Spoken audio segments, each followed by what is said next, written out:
Good evening, everybody. We're going to go ahead and get started. So we've got folks here in the room at First Unitarian Society in Minneapolis. We've also got folks joining us online, I understand, from multiple states throughout the country. So welcome to all of you, however you're joining us this evening. My name is Phil Duran.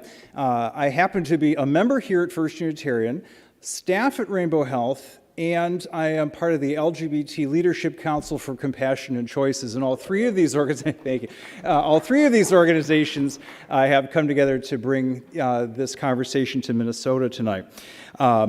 Couple of just housekeeping things for the folks who are here in the space.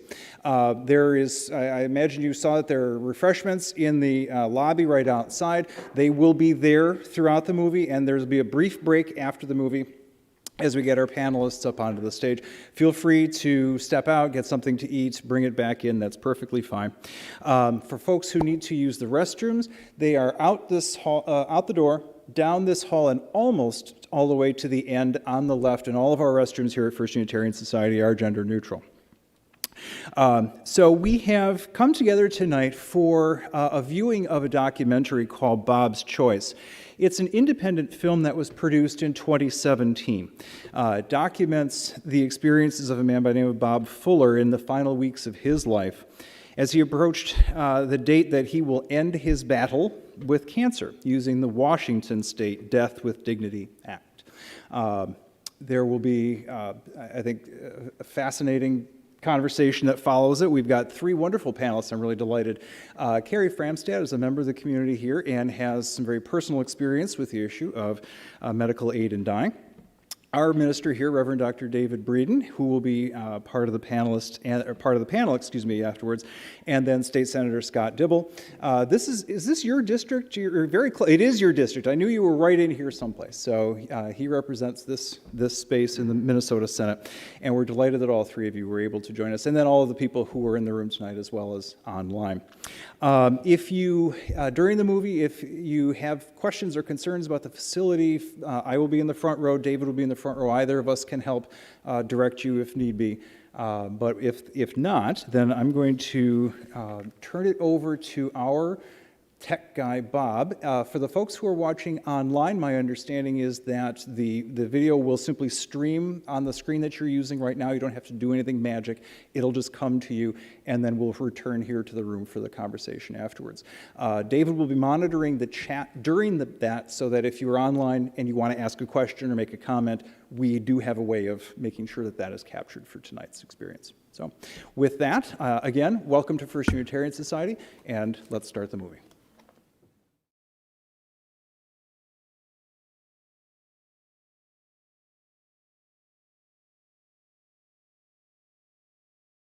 We'll meet again, don't know where, don't know when, but I know we'll meet again some sunny day.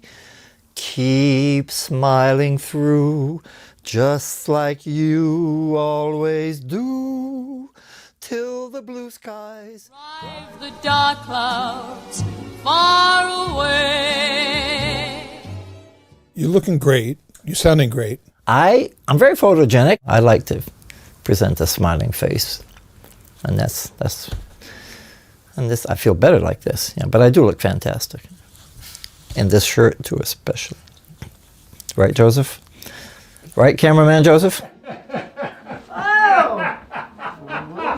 You're feeling the love, aren't you? I am. I'm surrounded by love. You'll see as you walk with me here these next two and a half months that I'm surrounded by love. Thank you. Yeah.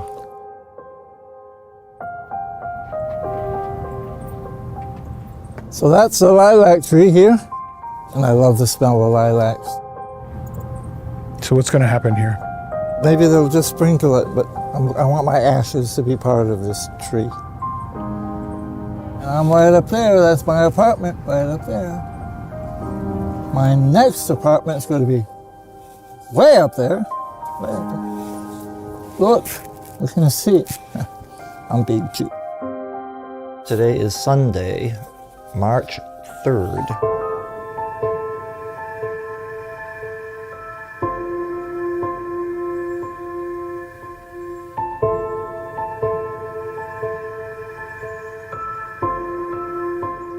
My name is Robert Kenneth Fuller. I go by Bob, although currently I'm Uncle Bob. I was born July 4th, 1943, 8:10 a.m., wartime, in Manchester, New Hampshire. I have lived 75 years, a rich, full life. On May 10th, this year, 2019, at 3 p.m. in the afternoon, I will die. Before I got the diagnosis, 188, 190. And look how skinny I am. When I first got his email, and he was telling me the decision he had made, I just said, "That's Bob." But I respected the decision. I really did. There comes a time when you know your work is done. What is the cancer? It's squamous cell carcinoma of the tongue and the oropharynx. So, and I also have one in this node here on the left side of my neck. But what it's going to do, it started under the tongue, but then it hasn't metastasized other areas, but it started under the tongue. But I saw it on the follow-up CAT scan. It started growing this direction across. So eventually, it'll impact my swallowing first, but I'm okay because I have a feeding tube, so I'll still be able to hydrate myself. But as it goes on, the next step will be it'll start to choke me, suffocate me. I've lost all my fat. There's like nothing there. Bob is in a lot of pain. What? I wanted him to maybe fight a little more, but there's no more fight, and he's in a lot of pain. Pain is inevitable with cancer, but suffering is optional. You don't have to do it, and I choose not to.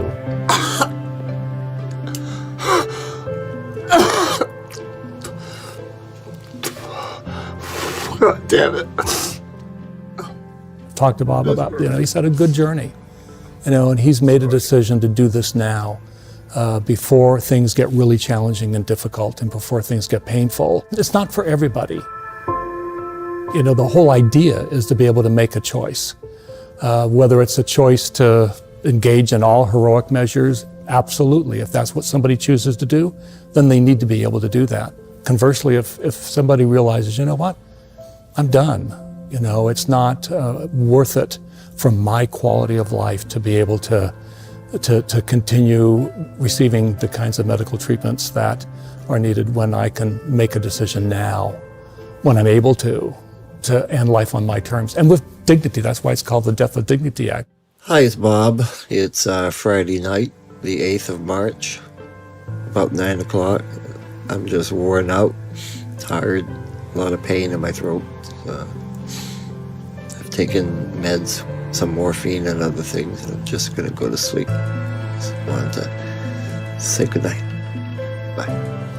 What a great thing it is that we live in 2019 and that people have the opportunity to make those choices for themselves. That they don't have to die in a hospital alone at a time that's not of their choosing, after having lingered through months or years of pain, but that they have the opportunity to make the decision that they're going to leave this world with some of their dignity still intact.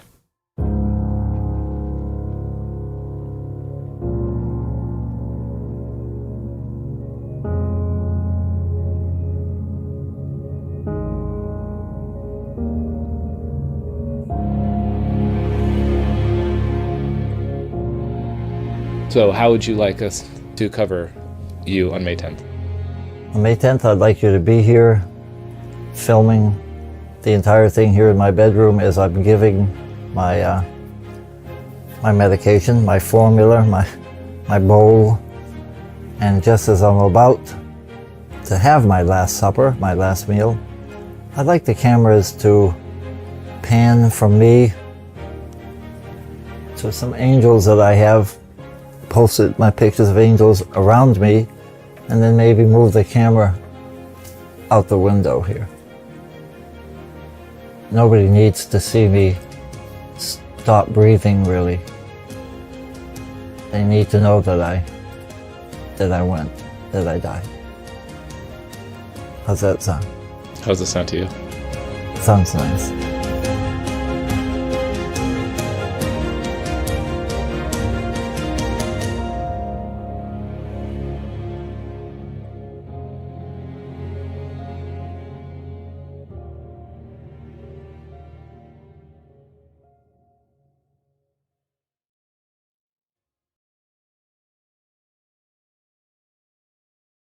Are you filming me? Yeah. Oh my God. Oh yeah.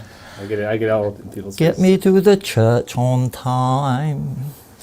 I'm getting buried in the morning. Ding dong, the bells are gonna chime. Go Papa Cocker. It's not a stopper. Just get me to the church on time. That's it, John. I'm getting buried in the morning. Everything's a song with me. Mujer, si puedes tú con Dios hablar. I sing everywhere. I was a singing nurse in King County Jail. We knew you were on duty, Doc. We could hear you singing from a mile away. I sing on the bus. Some people say thank you. Some people say, will you shut up, please? To you. God, I won't stop doing it. He can't stop singing. Oh, happy day. No, I can't. Nor should I.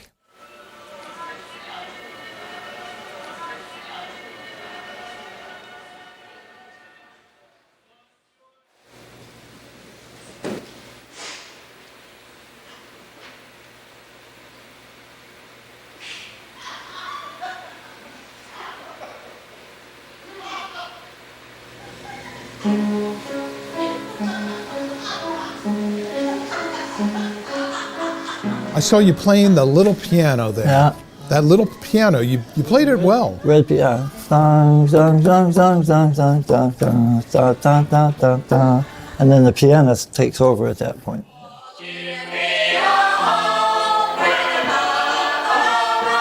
Man, music is in you. Yeah, it is. It's my speech. And it's the only video we have of you. It's performing on stage. What a surprise. What a surprise. Go figure. Go figure. I'm glad you don't have other videos of me. This is the one that I'm proud to show. Lady sings a song. It's a plague. It's a plague to have music going through your head all the time. I feel like Mozart sometimes.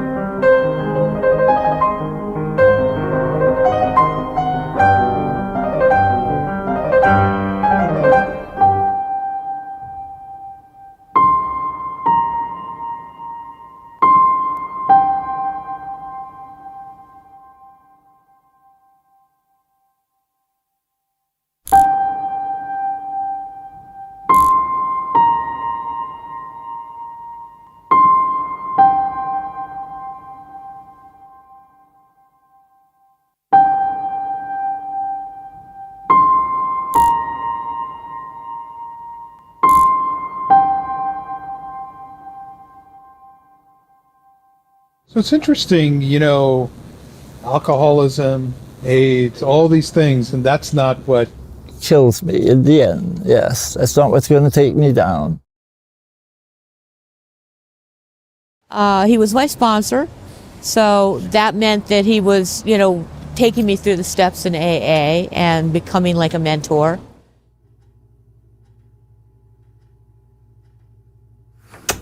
Good morning. Good morning. Good to see you. Great seeing you. He's a sweet man. There are very, very few people that you can call a gentleman in this world.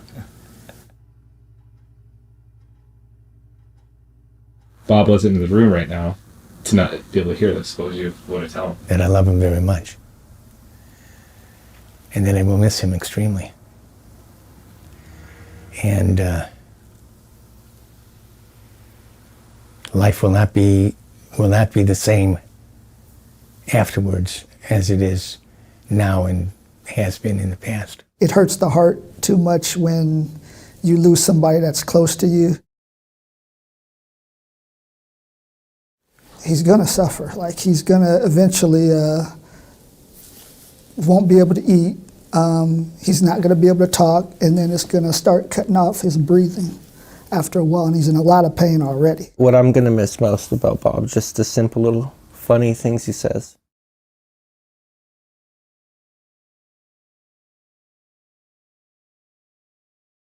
Reese and I have this, I forget, a hook hole or something. It's a Native American thing. You hold hands and you can't break.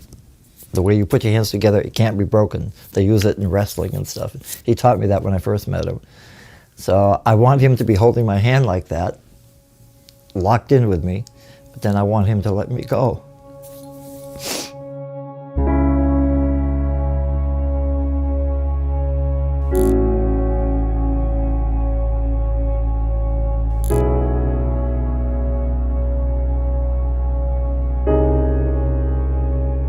I didn't do the whole thing. I aborted a third of the way through, almost half, but it was killing me. I felt dead. I was in so much pain.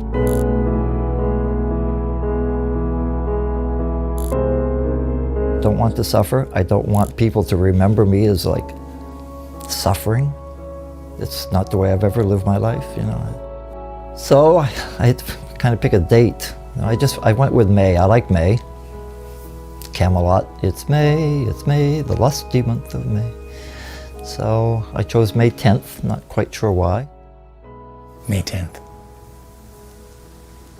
It's coming up. Too quickly. If I had a fairy wand and could heal them all, I would do that and wouldn't have to worry about May 10th. But I don't have a fairy wand.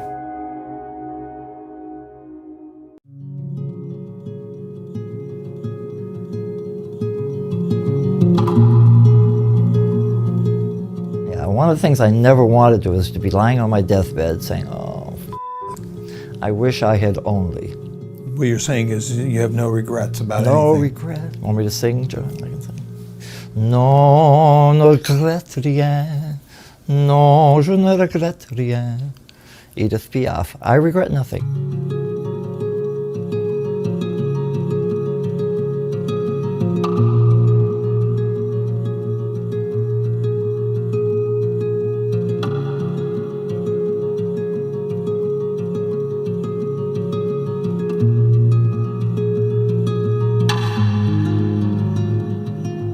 When we got married back in Hooksett, New Hampshire in '69, was it 70? See, I don't even remember the day I got married on. I remember we're walking out of church to go to the reception, and I'm saying, you have just made the biggest mistake of your life, Bob.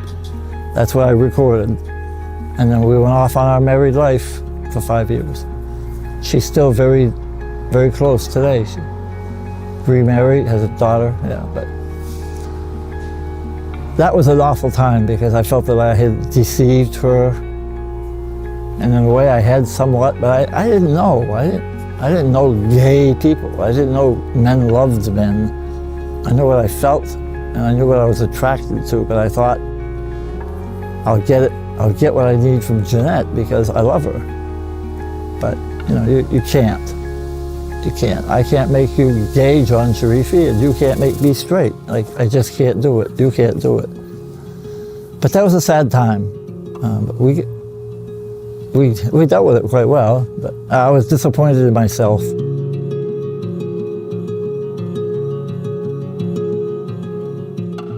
Monday, April 29th, sitting in my living room.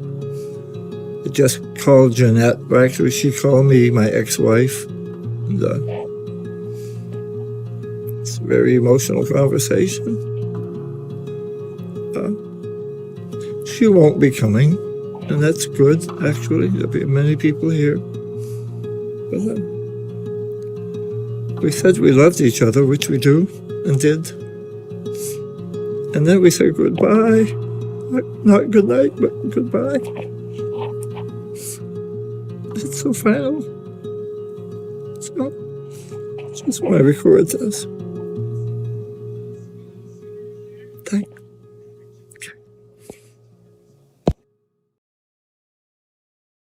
I'm so glad we had this time together, just to have a laugh or sing a song. Seems we just get started, and before you know it, comes the time we have to say so long. It's March 15th. I'm sitting here at my doctor's office. I just met with a consulting physician. We talked through the whole thing, and she's agreeing with my doctor's thing. So here's how it goes, really. I'm just figuring it out. First, you get sick, you get a diagnosis. Then if it's terminal, they refer you to hospice. Hospice helps you. Then if you want help with your life coming to an end, because it's going to, then you get connected with End of Life Washington.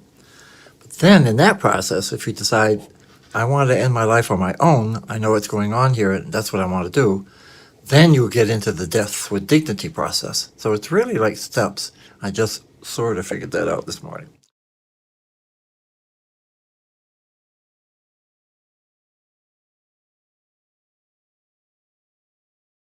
You're starting to say your goodbyes to people, aren't you?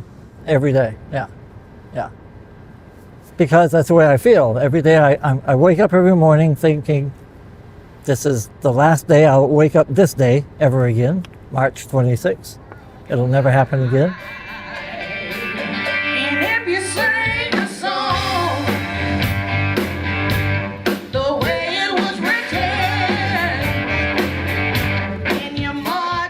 I have to remind myself every day, is ready to hear it, but I also don't want to appear like that I'm uncertain, because I'm not uncertain.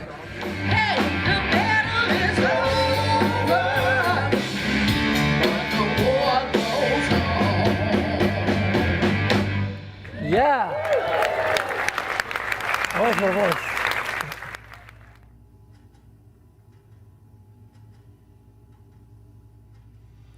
It's the 27th, I think.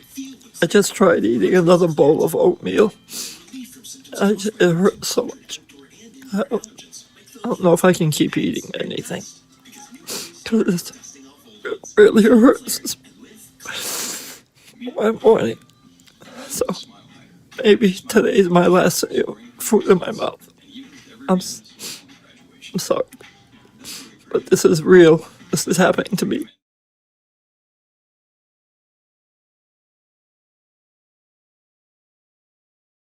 Reese just tube fed me some soup, and I guess it was too much, and I just puked up a whole bucket full of puke.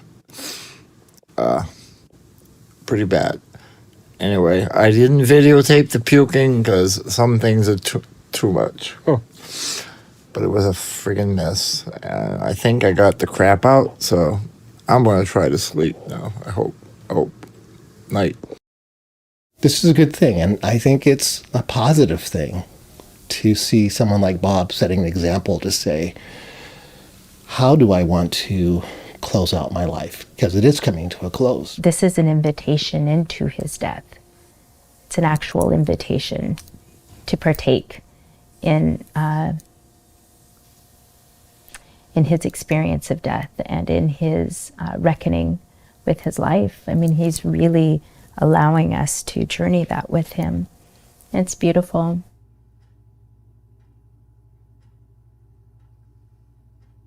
Told Reese only a couple of days ago, but it's been about 4 days now that I'm spitting up blood. There was no blood before. That brings up feelings, because I've taken care of patients with bled to death. So, that pushed the button. I don't want to bleed. Yeah, it's his choice, and I'm supportive of that because I'm supportive of him.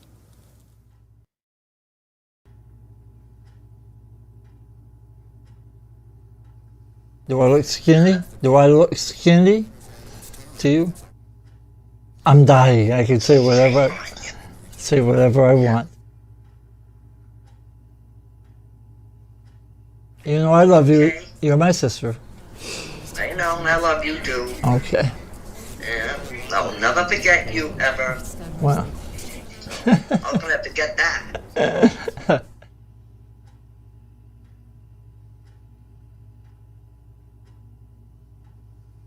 So glad you guys get to say you love each other, right? Yeah.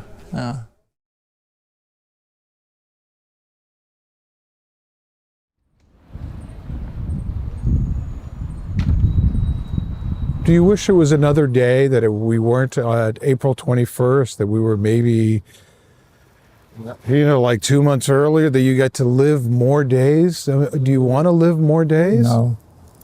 This is perfect. Every day, here's what I deal with.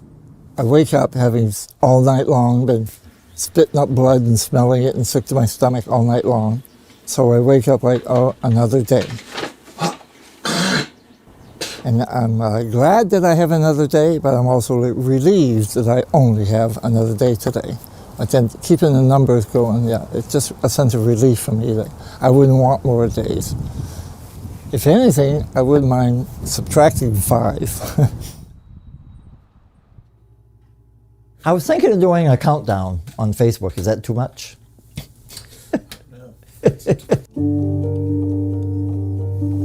Exactly 3 weeks from today, at this time, I will be preparing to ingest the 4 medication combination that will essentially sedate me, put me to sleep, stop my heart from beating, and my breathing to stop. A couple of responses I got from that post were from my friend John Frederick Vogt.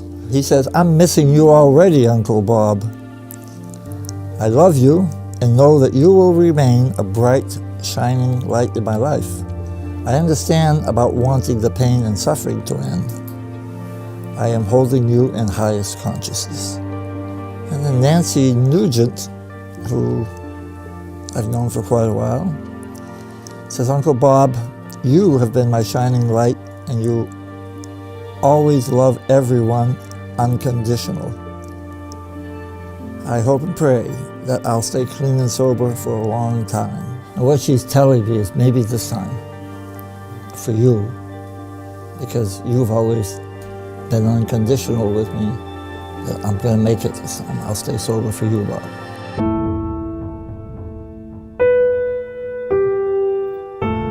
He says, one of the things to take into consideration is only God gave you life. And when you were still in your mother's belly, God had a plan. He knew where you were going to live and where you were going to die. And even when you were going to die, God makes no mistakes. So if you think you'll get away with spitting in God's face, by choosing death over life, you will never get to heaven if you break God's heart. You know what I want to say? F you, whoever you are. I hadn't seen that. None of his business. That makes me angry. Frankly, there are people who have this view I know. that he has. Oh yeah, I know. Right? He's entitled to his beliefs. Just like my decision to do this is not everybody's cup of tea.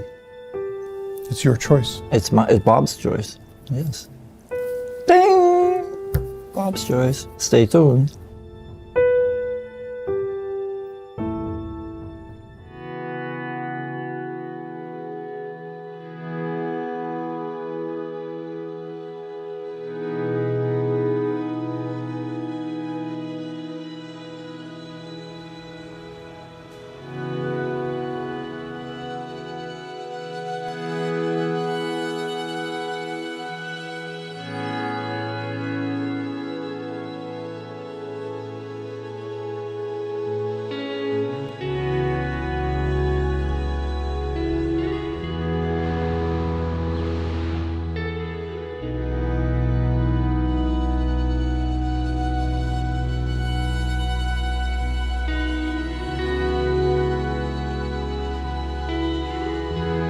You're a very vibrant person.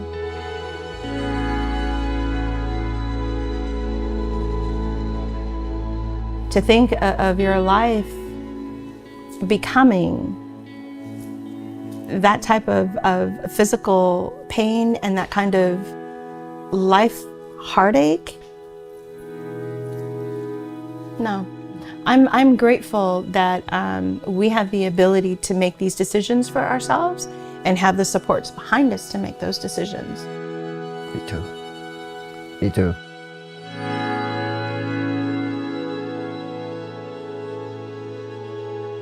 There are some people that are going to be watching this, Mm-hmm.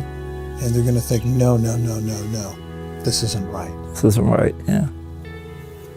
Yeah, there will be. There've been a few that I've encountered, and that, you know, they have the right to say that and feel that. It takes time to wrap your head around this whole, our culture is so afraid of death.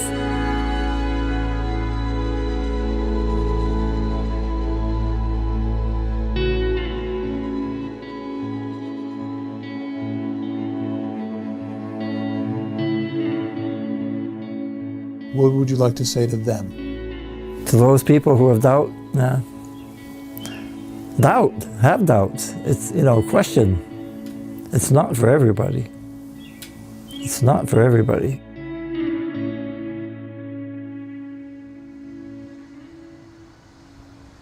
For the record, I have 15 days today. Today's the 25th. April 25th, I have 15 days. I'm honored, I feel honored just to be working with you guys, because I'm still learning these things. But, you know, I know a little bit about you guys, I care about you, I know you care about me, so it gets a little cheerful when I think about your love even. You talk about everybody bringing their love to me. You've shared so much of yourself. Yeah, and I promised I would do that. I said, I live on life openly. I won't lie to you. I won't keep things from you. If I think I can't answer something, I'll say so, but so far I haven't felt intruded upon. I felt really respected. And when you after we went to a church experience one time, and I said, why, John, you just interviewed more people. Why are they saying all this stuff? He says, it's you, Bob. You said, it's you, Bob. They love you. It's you, Bob. They love you. You've given me that. So it's Joseph, the cameraman here. Yeah. So I thank you for that. No, we want to thank you. Sincerely.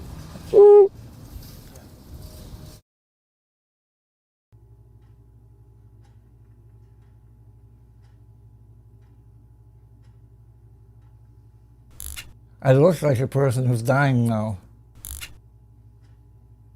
In sobriety, we talk about single-digit sobriety, and then you move up into double-digit sobriety. So tomorrow, I will be dropping into single-digit existence, whatever. Numbers are getting small, yeah. Yeah.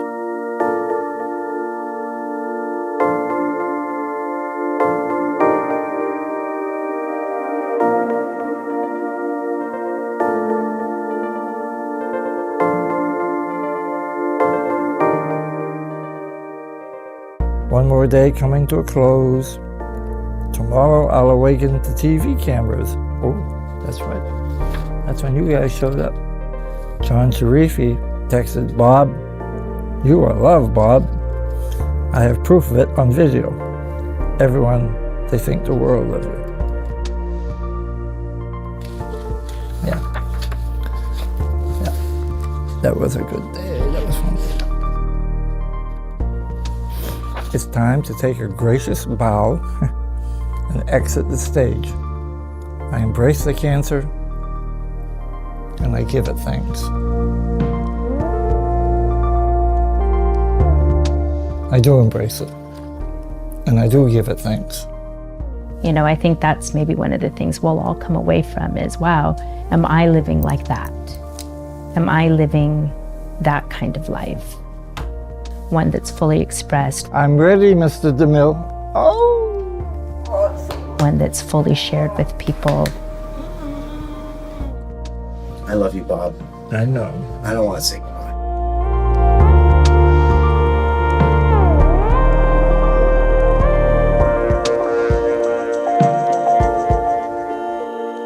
I even challenged my current priest who, he said, the church does not support what you're doing. He did say that. I said, I understand. The church does not support my whole existence as a gay man, really. At least, church doesn't accept a lot of things. It seems to be accepting a lot of the wrong things. I said, but God has offered this to me, and I'm fine. I'm fine. And he seemed okay with that. So then, do you want to talk about May 10th? I don't know. I'm planning it all out. No, I don't mean necessarily the party.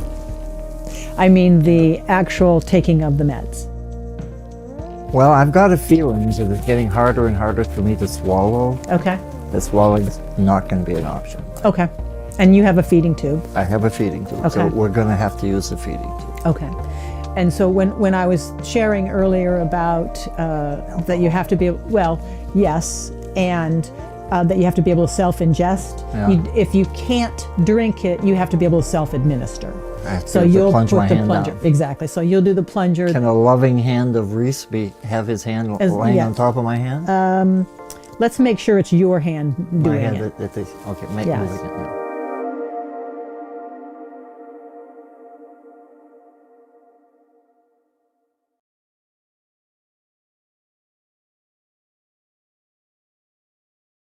It's May, the lusty month of May.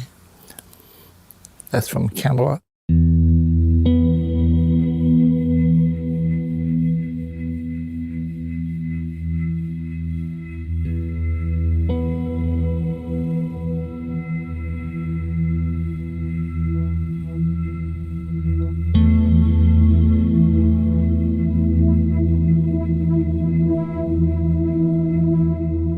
So what you got? What I got in the bag is some medicine. This is my to-go medicine. This is the meds that I'll be taking the morning that I make the journey. Look at that. There's a lot of stuff in here. What is that? That's the 4 medication combination that I'll take. One will help put me to sleep. One will just make me hazy daisy. Another one will help stop my heart from ticking. And the other one just makes it happen. So I'll take that next Friday at 3 o'clock at the end of my party, at the end of my celebration. I just have to mix it up with water or juice or booze. And I think I'm going to go with Grand Marnier. Grand Marnier. I'm a recovering alcoholic, but that's okay, because after I have this one drink, I promise I'll never have another one. I'm promising the world I'll never have another drink. So this is my guarantee. This is how I get to leave with the spirits. Yeah, you don't need a passport, you just need that. Yeah. Bob got his medications for his self-delivery. He's going to be doing that on the 10th. And it's coming really quick. Nothing I can do about that.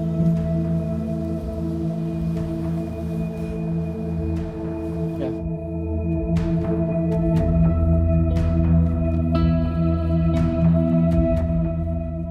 Seven days. Today, 7 days, right? Yep, 7 days. That's not much time. And on next Friday, the 10th, I'll be taking those medications either by my mouth or through a tube that I have in my tummy. What are you going to say to him? What do you want to say to him? Oh, to tell him all the things that he's done for me and how much I love him. And of course, I will miss you in an earthly way so much, but I have you. But you'll feel me. I have you inside, and I have you through music, and I have you through our faith, and so I feel really grateful about that. Really grateful. Yeah.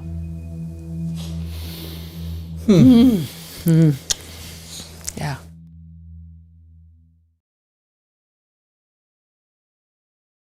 Five more days. Monday, Tuesday, Wednesday, Thursday, Friday. The high five. That's the new high five. Ooh, ooh, ooh.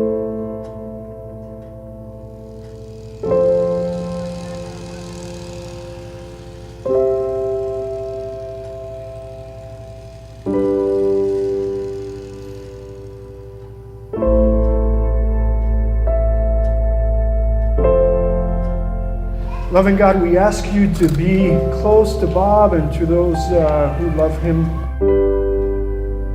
Bless him, be with him. 5 more days. Let him be ever closer to you. We ask this in the name of the Father, and of the Son, and of the Holy Spirit. Amen. God bless you. Thank you.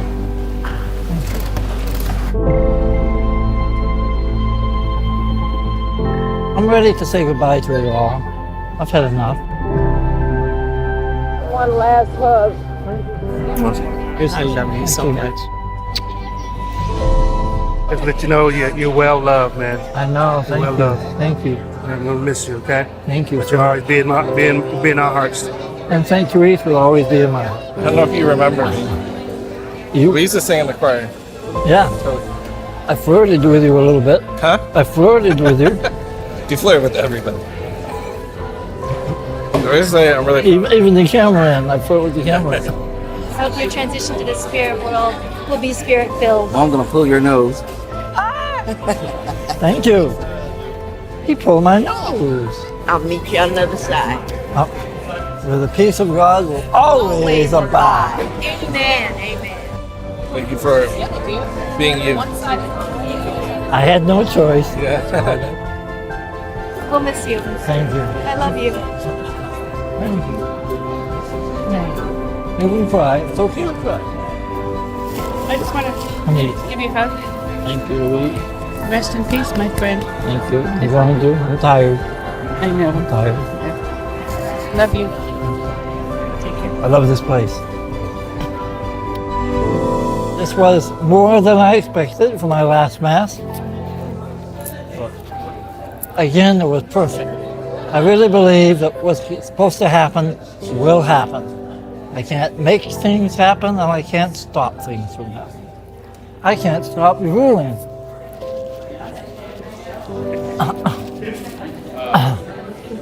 So I'm full. I'm really full.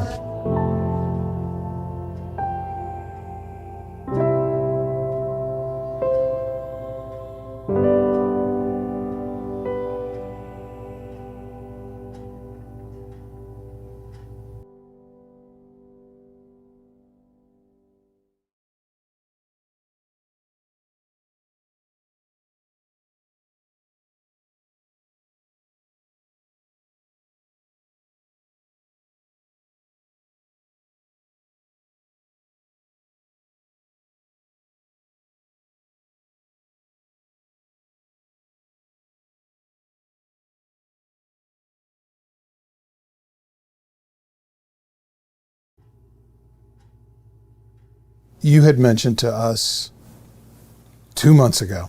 I'm not going to get to see the finished product. Yeah. A lot of people, that's obviously a little sad. I'd like to see what that's going to look like. Yeah. Well, we want to show you a little bit of Bob's choice. You've done this.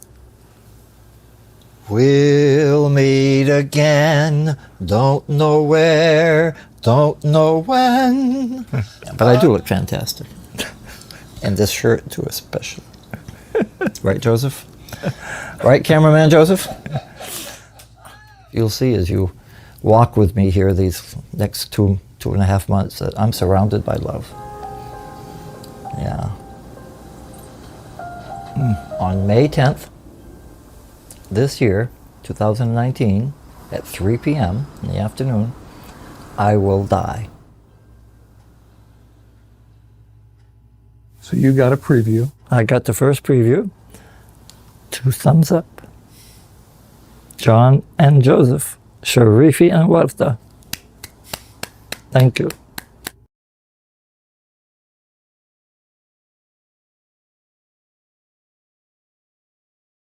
The big announcement is today, and you're the first 2 people to hear about this, is that Reese and I, this morning, went down to the Office of Records in Seattle, and we applied for a marriage license.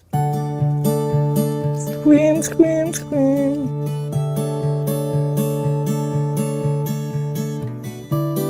We have to wait 3 days, so it's going to be Friday morning, the 10th. I feel good about it. I feel feel sure about it. I feel complete about it. Yes. I almost said no, because I thought, what the hell's the motive here? You know, it can't be money, because I don't have money. And I'm closing all my credit cards and everything, so there'll be no.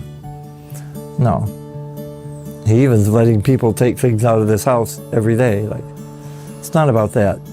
For me, it's not about that. Like, I'm just glad that finally I have someone who's loved me to the end. Yeah, it's really to the end. That's beautiful. Yeah.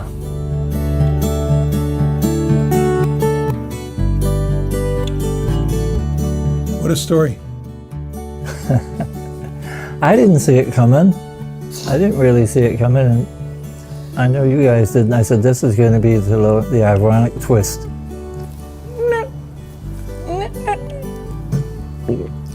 You like it, John? I do. The question is, do you like it? I like it. I like it. And Reese likes it.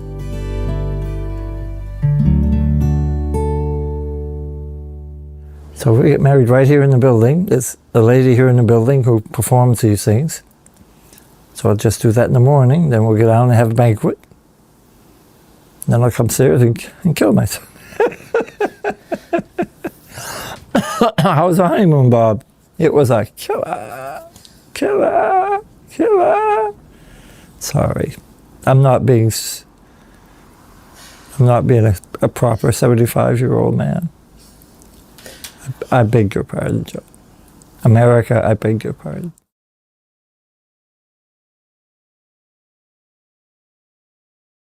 Roberto, give me a mic check.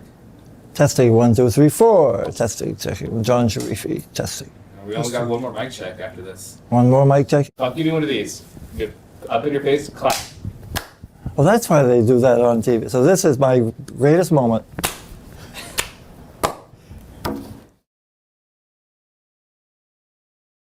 Yeah, there will be no coda sign, like, go back. No, that's not going to happen.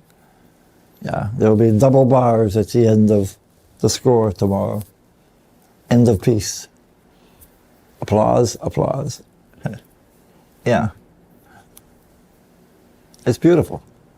I'm glad that it's ending musically, spiritually, and other things that just,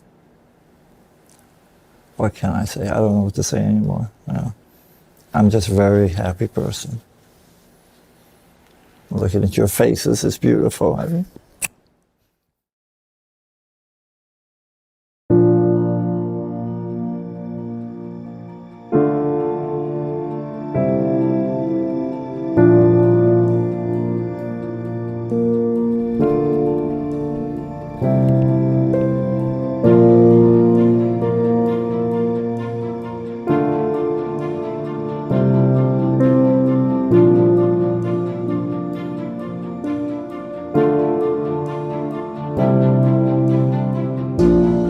Bob, how does the sun feel on your face there?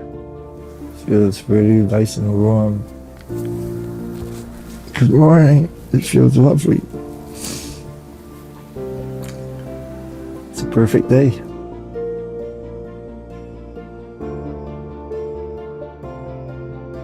So this is my last entry. Friday, May 10th. I'm calling this my DWD Day. My Death with Dignity Day. Slept so well last night, despite the aspiration pneumonia that is settling in. The timing is perfect. A longer pain-free existence would not have been possible. And Friday morning, he'll marry me in May. Oh yes, it's a wonderful day. We are here today to celebrate the deep, unwavering love Bob and Reese have for each other. All right, Robert. Do you take Reese to be your lawfully and spiritually wedded husband, to love, adore, and to cherish spiritually from this day forward? I do. You may place the ring.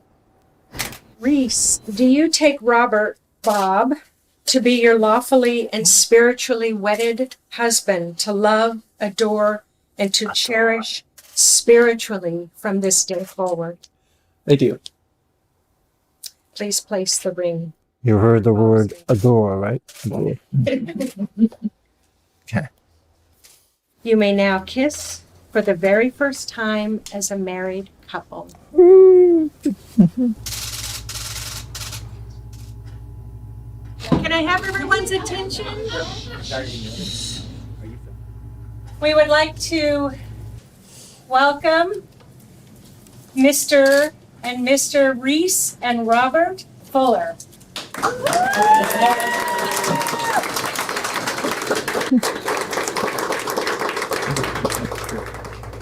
We love you, Bob. We love you.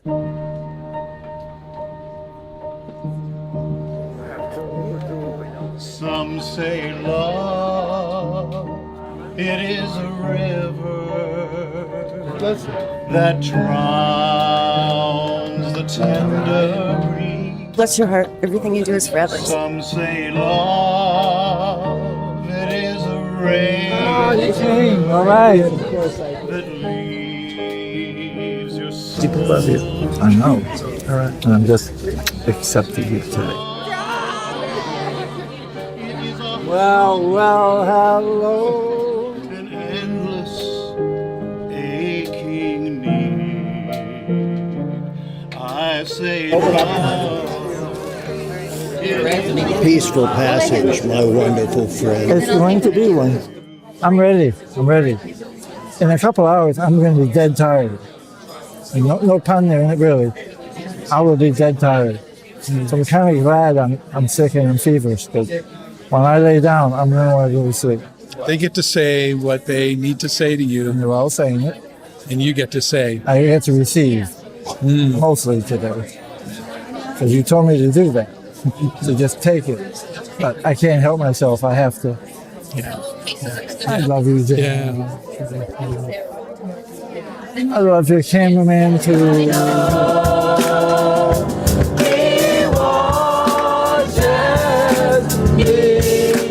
This is what he planned for, and this is what he wanted, and this is the way he wanted it. So, yes, thumbs up to Mr. Bob Fuller, showing us how to do this thing. Yeah.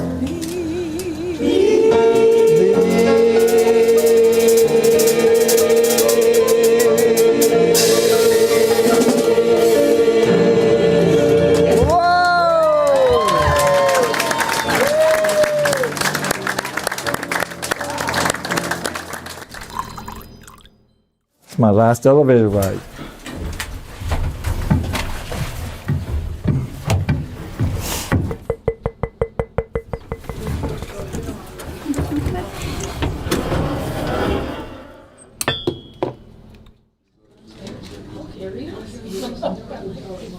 There's Bob. Hi, sweetheart. I thought you were just in time. Going to get ready. Yeah. My trip. So you need to take both of these? Yeah. Well, I'm going to ask folks to leave the room so I can get into my pajamas. And I don't know what the capacity of the syringe is, but he needs to take all of that. So it'll probably have to be in fairly short order because he'll go to sleep so quickly. Oh, this is so final. Thank you all for being here. Hey, Bob. If they're not, Joseph. If they're not, there might be one in the back. I don't know. Okay. It's just the end of the road. Thank you.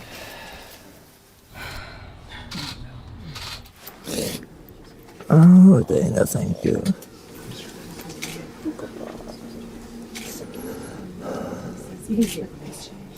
I'm not afraid of this. I'm not either. You ready? I am. It was beautiful, Uncle Bob. Was it everything you wanted it to be? Good. Love you so much. You're such a hero. Need some more. Yeah, I can come through here. Okay, so I've got two of these. So why don't you do the smaller of the two first, and you want to do them fairly quickly. Mm-hmm. And what this is it's the DDMP2, the digoxin and the cocktail, mixed with some Kahlua. All right. I'm serious. Yeah, I didn't know you were doing that. So the alcohol makes it absorb faster. Yes. And never in my life have I been able to say, I'm only going to have one. So Bob, you know that if we do this, if you put this in your system, that you'll go to sleep and you won't wake up. Yes, And are you sure that this is the right time to do it? it is. Okay. And you know you can change your mind? Yes, but I don't want to. Okay. I'm sick. I have pneumonia now too a little bit. So. Okay. Okay. So go ahead and do this one first. I have to do it, Reese.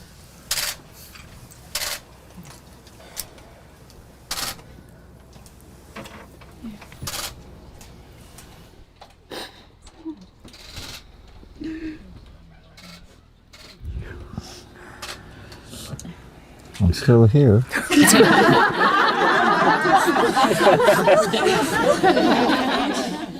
I could sing. So sing. You sing. Sing a song, Uncle Bob. Yeah, sing.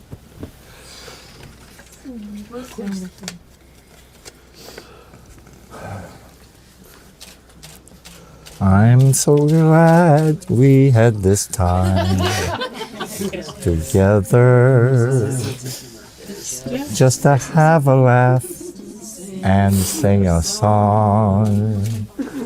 Seems we just get started, and before you know it, comes the time we have to say so long.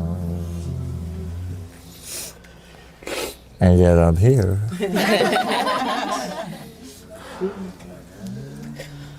You sure they didn't expire? This is heaven. You're in heaven right now. You're already in heaven. You're very cold. You're starting Cold? to get cold. Am I? Because I've been very hot. I love you, Bob. Love you, Bob. We're here with you, Bob. Love you.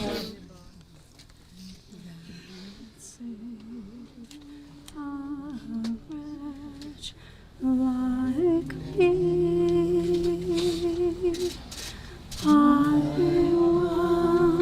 was lost, but now I am found.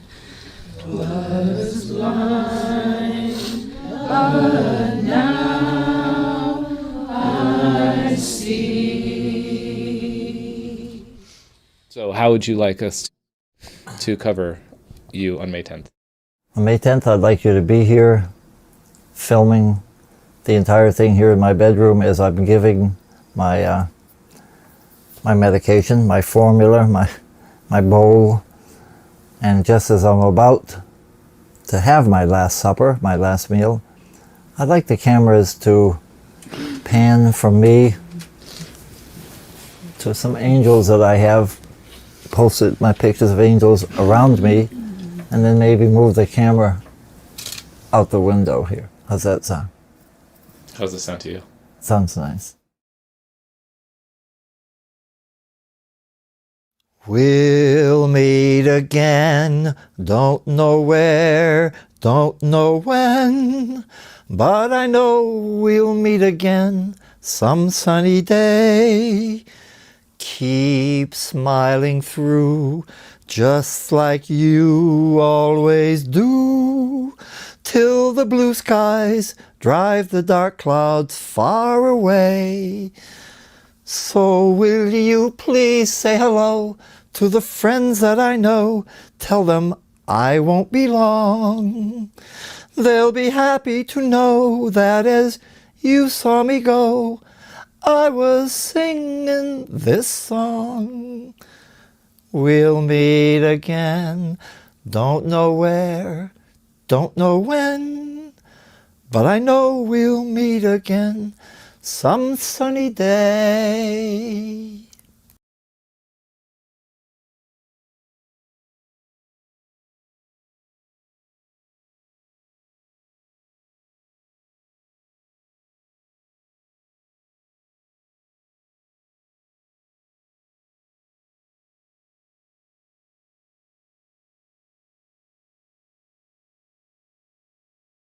And online. We're going to take about a 10-minute break. I'm looking at the clock and it's about 25 to the hour. So if we could be back in the room at about 15 to the hour, then we'll have our panelists set up and we'll have some conversation about what we saw tonight. There's refreshments in the hall. Please help yourself. And we'll see you back here in about 10 minutes or so.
Yes, I got a couple of questions that we're about to put together, and then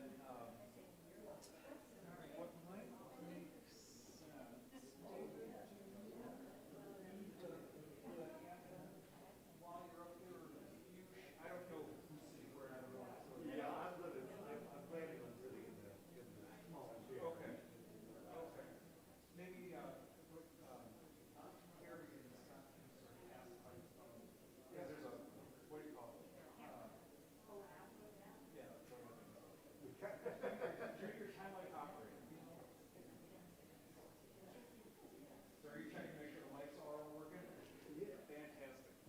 Normally we have a little basket. Is the pulpit back behind you? Yeah. No. So I was wondering where the little microphone basket is that we usually. Not the end of the world if we don't have that right handy. Oh, it's fantastic. Well, I guess the world ain't land.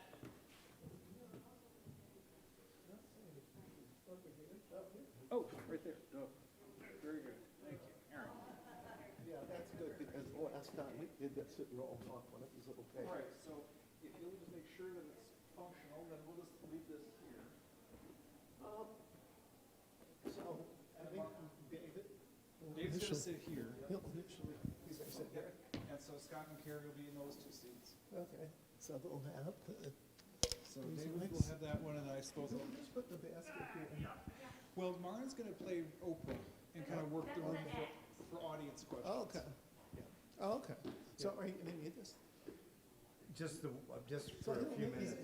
Or is it easier for me just to call on people and repeat the question? Is that easier? That way each of them has a microphone and we don't have to rove the room with microphones. Is that easier for you? Wait. I think at the end, only one person's going to be talking at a time. So I can take the question and then you can pass one of those. Right? Yeah. Okay. I'm going to sit right there. So we're going to use this and you're going to work the room? At the end, yeah. Yeah. But yeah. Okay, so we got a handheld and two lavaliers? Yeah. Right. So, yeah, well, let's get them. Is she going to be using this when questions are directed to you? Well, what's going to happen is I've got a couple of packaged questions for everybody up here. Yeah. Then I'm going to say, we're taking, who in the audience has questions? Right. Marin here in the white t-shirt will be going around with a microphone. There are questions for Dave. He's not going to have a microphone. Yeah, he will, because he's got you got this one, and that one's gonna get shared between the people on those two. That's not really that shareable. It's clipped to something. Okay, then why don't we just leave all three mics up here and. Yeah, let's get them hooked up with those. Let's just do I'll it. do the Let's not worry handhelds. about the other piece. Okay. I'm more accustomed to it. Yes, okay, good.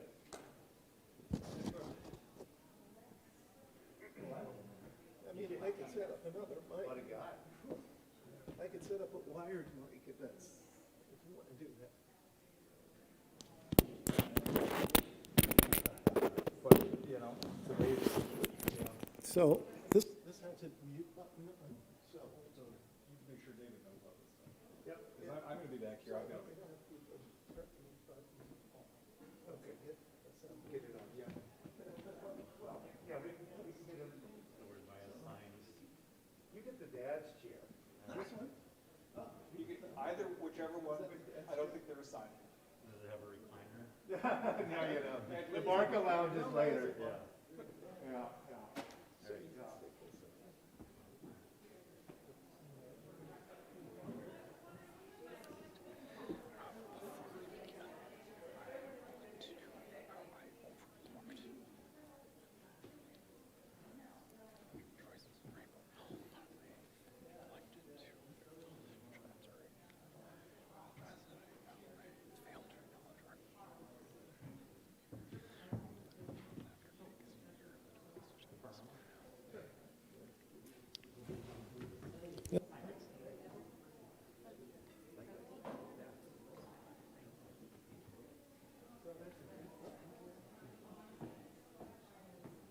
Turn it off when you're off. So the movie ended online? Yeah. Okay. So they're seeing us now, a few minutes late. That weird. Yeah. And so you're good with kind of keeping an eye and seeing if there's questions? Yeah, I'll keep an eye. Okay. I will try to remember to kind of like glance over, but if you see one, just go ahead and jump in.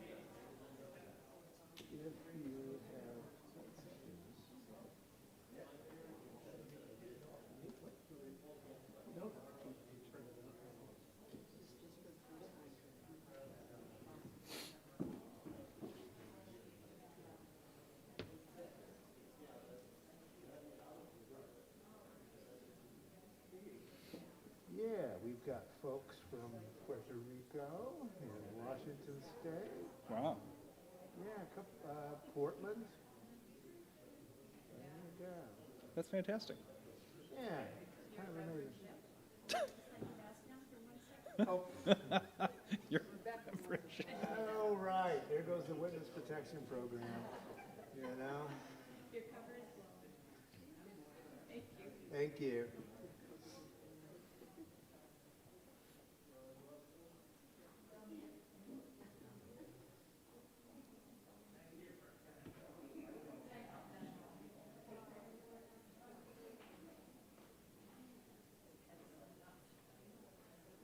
A woman out in California said, I'm going to have to copy Rebecca and do this in California.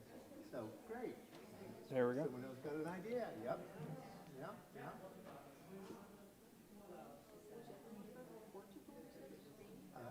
Puerto Rico. Not bad. Carrie, did you get something to drink? I'm good, thanks. Yeah. Sure? Okay. Because we've got a couple minutes if you wanted to grab something. Yeah, I'll take the water. Okay. David? Yeah, I think I might grab a water. Yeah.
All right, so we're going to go ahead and get started back again with our panel discussing the film that we just watched.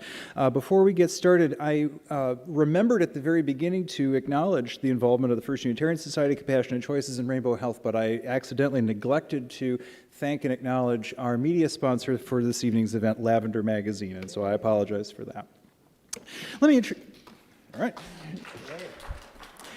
introduce our panelists. I'm going to start from this side and go to your left. Next to me is the Reverend Dr. David Breeden. He is the senior minister here at the First Unitarian Society of Minneapolis. He's the co-founder of the Interfaith Clergy for End-of-Life Options group, whose mission is to promote understanding and acceptance of diverse spiritual beliefs related to end-of-life decisions. In the middle, Carrie Framsted is a Compassionate Choices action team leader and storyteller from Grand Marais, Minnesota, who advocates in honor of her wife, Monica, who died of pancreatic cancer in 2020 without the option of medical aid in dying. And on your far left is Senator Scott Dibble. Was first elected to the Minnesota House in 2001 and has served 2 terms in the Minnesota Senate. Is it only 2? No, it's 5 going on 6. I didn't think this was right. 5 going on 6. Talk to my speechwriter. He has been a co-sponsor of the Minnesota End-of-Life Options Act. Please join me in welcoming our panelists.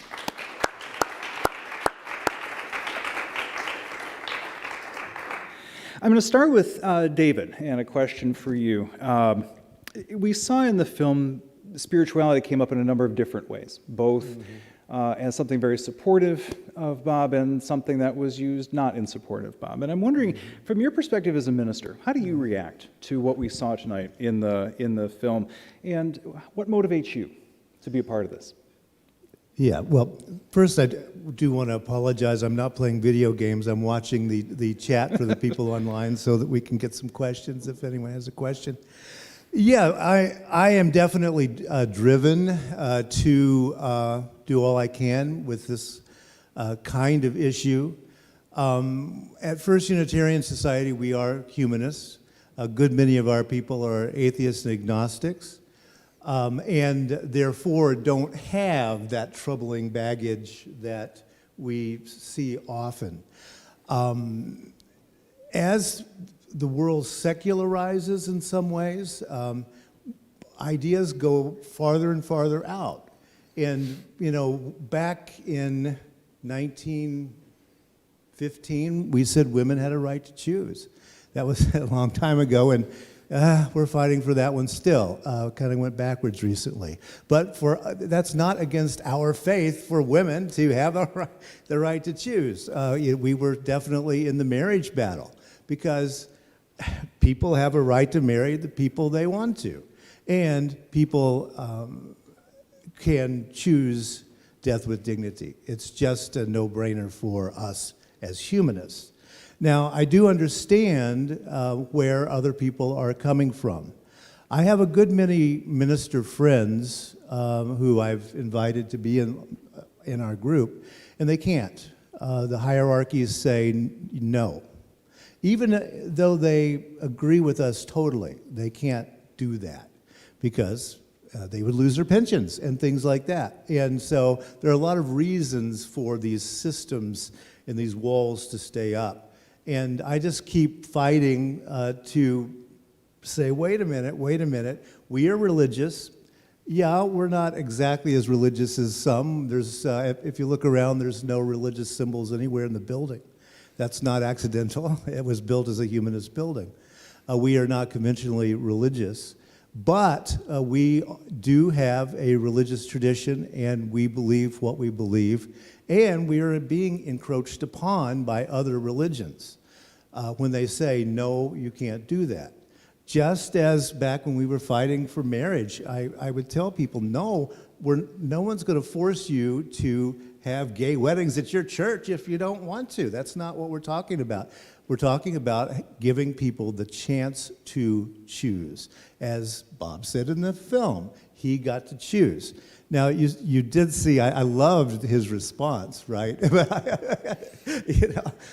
About God and how, because, he had definitely thought that through as a way.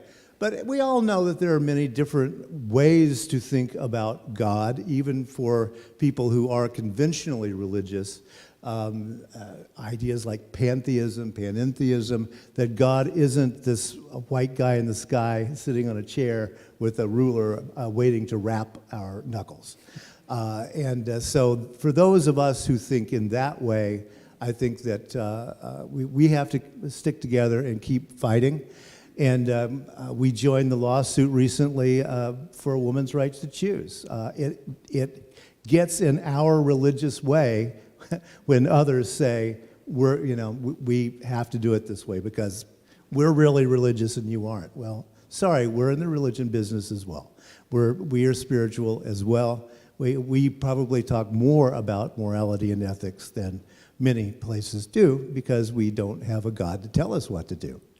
We have to decide what's right. And for us, death with dignity is definitely the right choice. So that's why I fight for this. We have a very long tradition here. I was mentioning someone early, Margaret Sanger, the great beginner of Planned Parenthood, was literally chased across the Mississippi River Bridge from St. Paul into Minneapolis. This is in her autobiography if you ever want to read it. And the women of this congregation met her and said, come on to our church. There was a federal gag order. She couldn't speak about a woman's right to choose. She couldn't talk about birth control. But behind a Unitarian pulpit, she could, because that's the freedom of religion. And so that's what we did, and it's what we're going to continue to do. We're going to fight the good fight as what we see as the moral and ethical thing to do. So, thank you. We're going to hold questions till the end, if that's okay. But thank you. You will absolutely have your chance. I wanted to move to Carrie. Thought about you as you were listening to this film. You had a similar scenario, but I'm not sure it played out quite the same way. And I'm wondering if you can say a little bit more about your family's experience. Thank you, Phil. Bob's experience with his decision was incredible. I've seen the film a couple times, and certainly his humor rings true in many of the episodes, and you could tell it's a core being of himself and the things around him that others, his friends and connections around him, so appreciated. To have had that opportunity with my wife, Monica, to have had a celebration of her life, to have had the people come to see her the weeks prior to her death that came to her service would have been, boxes and boxes of tissues and what a wonderful experience to have been able to have had. She was diagnosed in the end of June in 2019, and she died 8 months later. She was 55 years old, and we really just lived after that moment, just doing the best we can, making every day count. I never went back to work. We went through the treatment and just enjoyed every single day that we could. She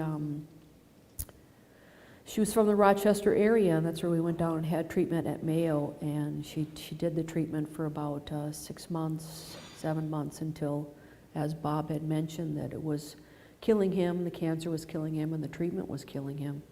We did not have conversations about the what ifs. I mean, this legislation wasn't available in the state of Minnesota.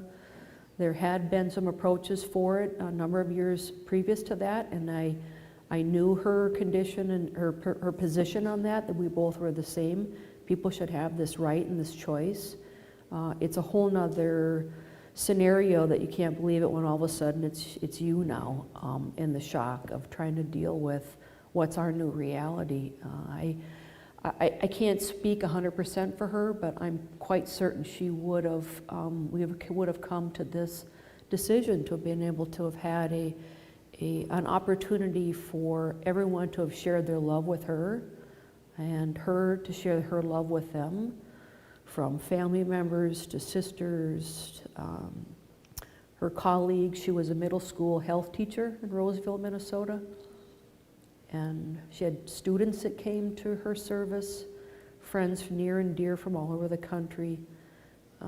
I wish for her that she could have had that showing of output of love leading up to her death. And I also feel that certain that it would have given her last days, like Bob's, his 64 days or whatever the number interestingly was towards the end, a lot more quality, a lot more love, a lot more support by everyone around her.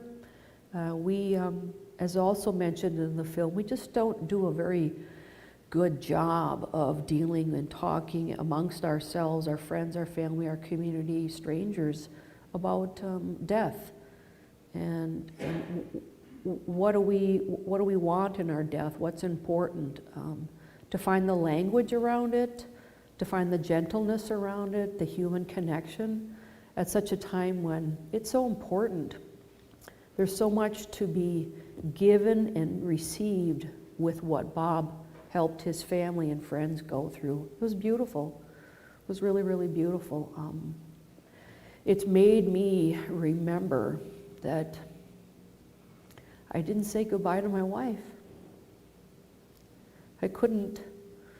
We were in the throes the last few weeks of hospice, and neither one of us had gone through this before, didn't know what to expect.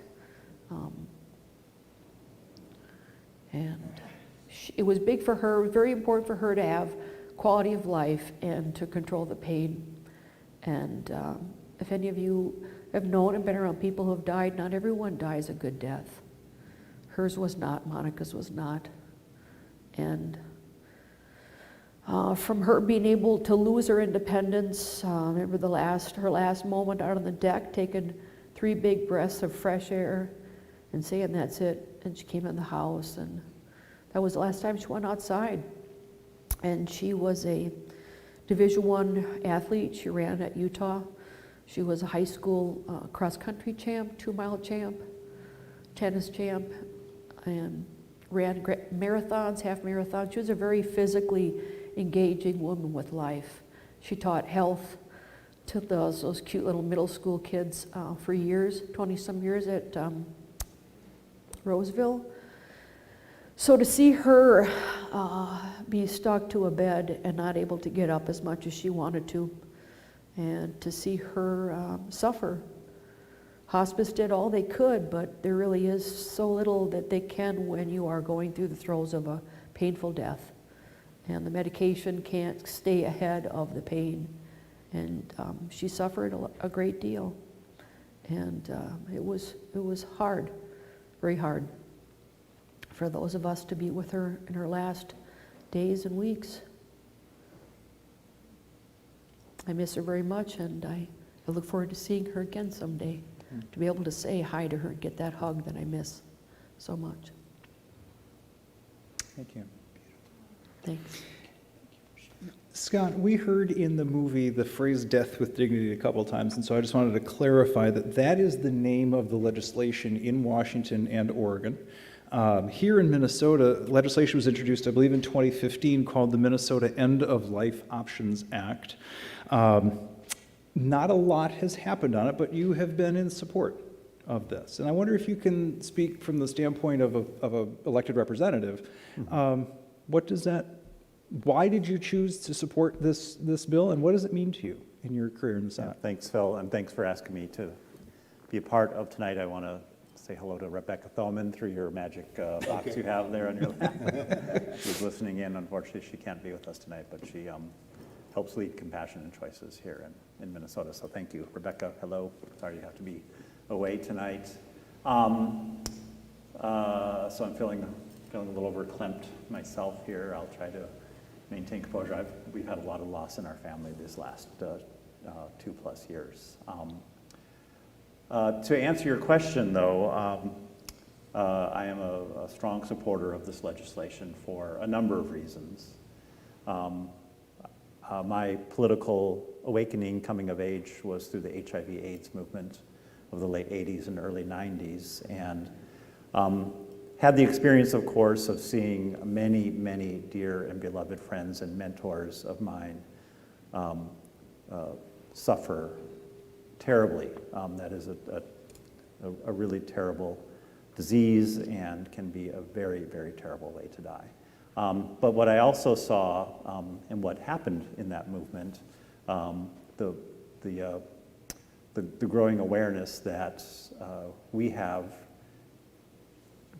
absolute dominion over our own body, over our own health, our ability to determine for ourselves the sovereignty of who we are and our body, and the decisions that get made about us should be by us, should be made by us.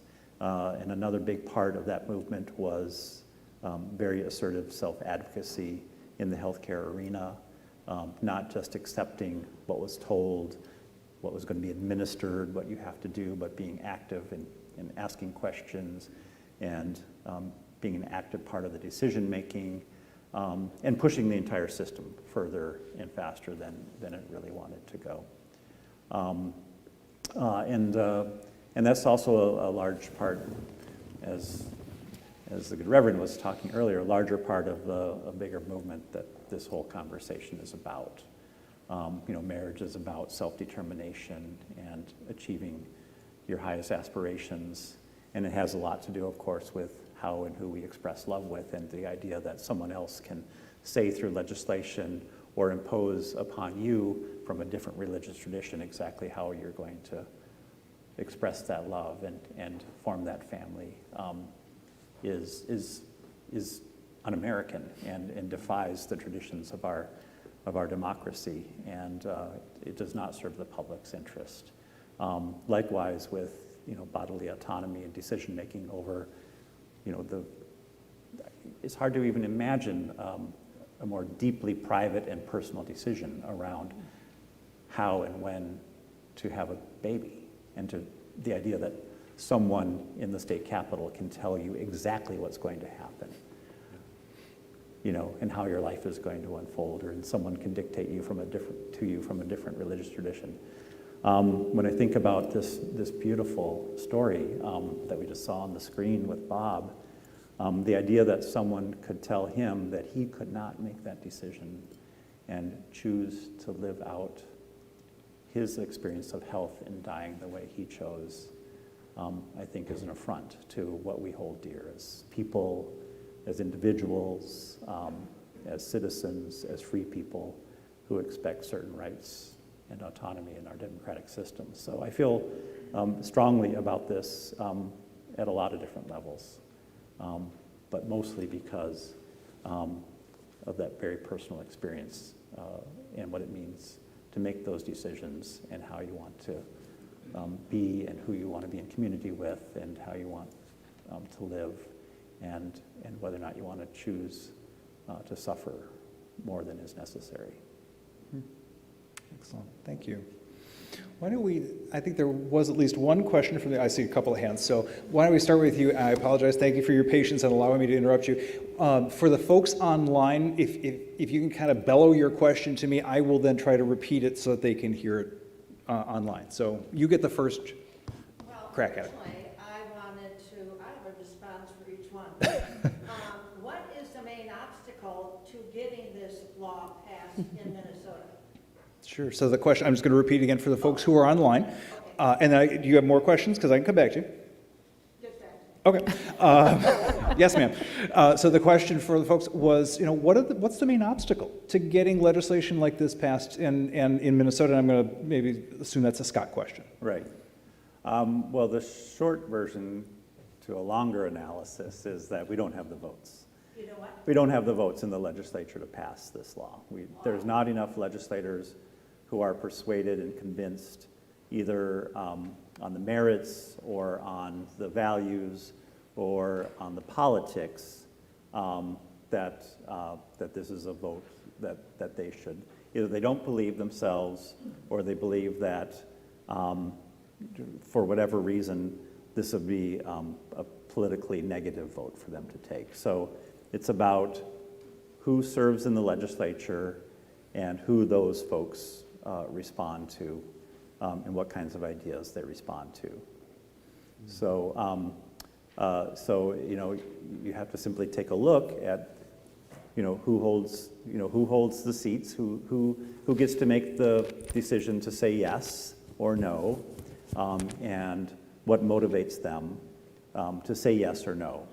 That has to, sometimes that's a larger, like, political party affiliation, who's in the majority, who's in the minority. Sometimes that's a legislator by legislator by legislator analysis.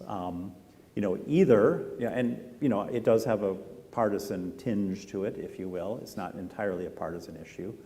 And either, some feel like they might be for this, they're not quite sure, or they are kind of for this, or they're absolutely for this, but they'd feel like it would be politically risky for them to vote yes.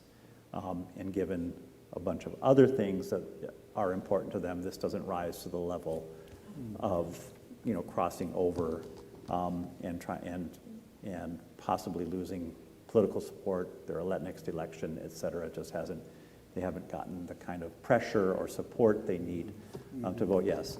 A number simply are a no, either because of their personal belief system or who they look to for support as they put together their election or re-election campaigns. David, did you have something? Well, I should mention, because I know I can hear Rebecca jumping up and down, because I know what she would say. Polling shows that most voters in this state, including Roman Catholics, the majority do support this legislation. So part of it, talk about federal gun control, right? Part of it has to do with politics, not with the polling and the numbers of people who want it. So, right. So that's a measure. Just to expand a little bit, what we're talking about here is the intensity measure. So you can ask voters how they feel about any subject, and you're probably not going to get 50%. You're going to get 60%, 70%, 80%, or 40%, 30%, 20%. And just because something polls at 50, 60, 70%, that's not the actual measure that a legislator is necessarily interested in. What a legislator is interested in is, where do they go to get their base of support? So,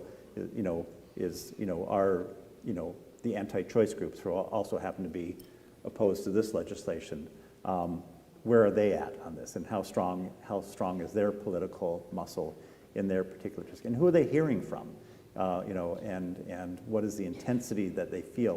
What's coming into the eyes and the ears of those legislators? Who are they hearing from, and how are they hearing about, how are they being engaged on this subject? So that's all a long-winded way of saying Compassion and Choices has done a great job of building movement and really engaging with elected representatives. More of that the movement just needs to continue to build. Sure. Well, we have never been comfortable with talking about sex or death.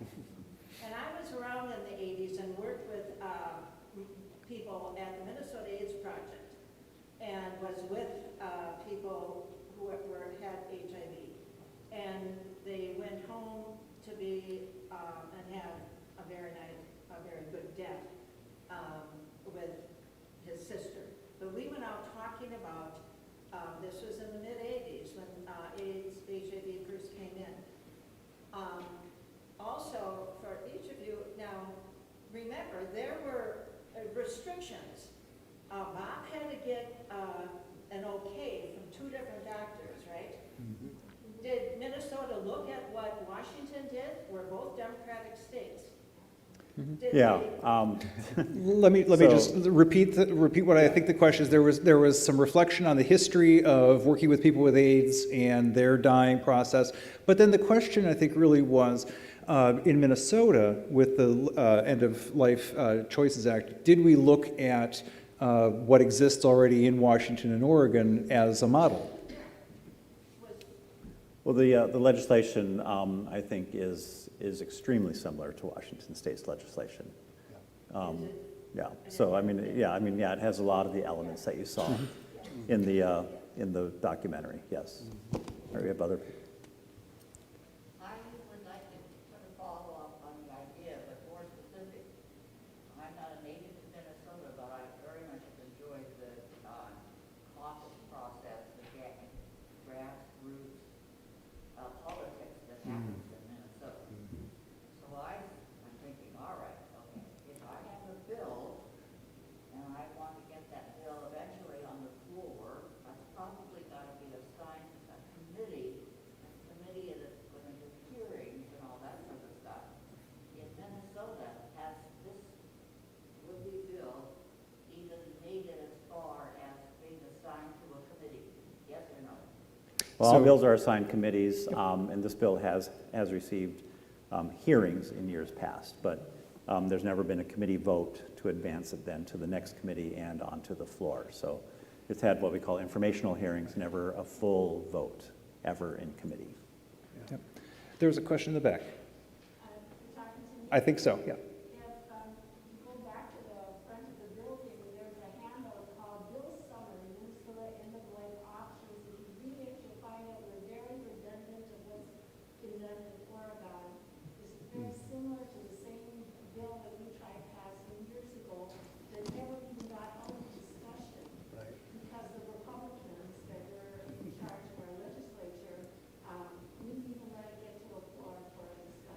Sure, thank you. So the speaker, the audience member has pointed out that at least for those of us who are in the building, there is an information table out in the lobby, and there's a handout that kind of walks through what the Minnesota legislation contains, and that it is very similar to, I think you said it was Oregon? Is that what's referred to in the handout? So thank you for that. I would mention that the Portland, Oregon Unitarian Church was where the first legislation was at. In the basement, it was actually written there. So Unitarian Universalists and Humanists have been on this bandwagon for a while. And I am allowed to wear a priest's collar, and when I go for those committee hearings, I wear a priest's collar because, to say, we too are in the religion business. But it's a tough, I don't know how you have how you can even sit there sometimes, Scott. I mean, it so drives me crazy, but you've got that, you know. I get asked that question a lot. And the reason I can sit there is because of legislation like this. Because I know this is going to pass in Minnesota. You know, it is too big an idea. It is too important. People care too much about it. It is about our ability to decide for ourselves one of the most important things about our lives and our health, and that's how we're going to handle our end-of-life decisions. And so I feel this movement building, and it's, you know, and it's building momentum, and more people are talking about it. And it takes time, and I love seeing that engagement, that process of changing hearts and minds and moving our democracy to act in the ways that we expect that uphold our values. And also, I love, you know, telling those who would impose upon us, you know, from some remote place what we would do, that they can't do that. Excellent. Yes. The medical society support or can become an ally in this fight?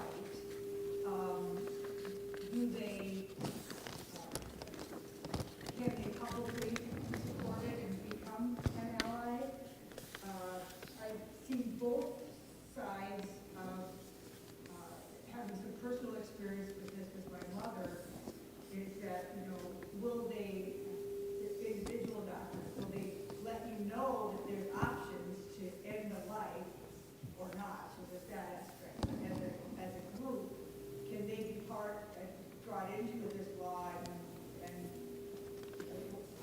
sure. let others know that they're supporting it too, and bring in, you know, Sure.